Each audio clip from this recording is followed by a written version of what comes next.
General Diwedi, I'll begin with you, sir. Sir, is that moment when people like yourself, celebrated and decorated people like yourself, can say कि पुरानी याद ताज़ा हुई है from what happened in 1971? How is this reminiscent of what happened in 1971, and what is different according to you about this time that we are preparing to take on Pakistan? Well, Vineet, absolutely. The first time one heard the siren was in 1965. I was a student, and that's the time these drills were practiced and people are sensitized. But those days, communication were not very good, and it took some time for the information to pass.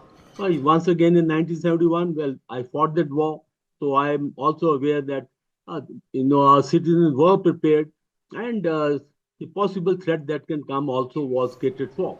Well, coming to the current times, in today's era, the wars are not fought only by security forces, it's the whole nation business.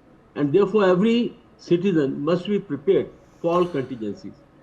The war preparations are on two fronts. One is, of course, the armed forces, they are fully prepared, they're the front line. And then the rear lines are the citizens and the other assets. And both these, organizations, they work in tandem.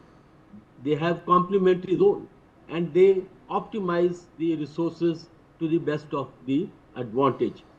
And there are certain targets or certain value targets which are in the civilian areas. Now they have to be protected.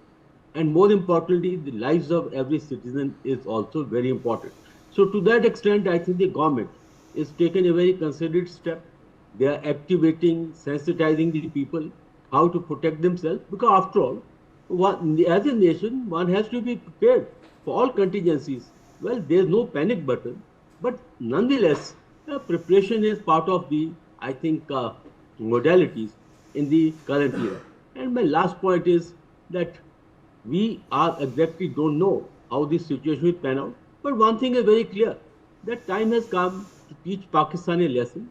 They have not learnt a lesson. In fact, our benevolence, our magnanimity has been taken as weakness, and the leadership of the country has taken a vow that Pakistan will have to pay a price. And I think that message has gone right and proper. To that extent, Pakistan is known to retaliate and targeting civilian areas, civilian targets. I think this preparation will be very handy in case such an eventuality arises. Over to you, Vinny.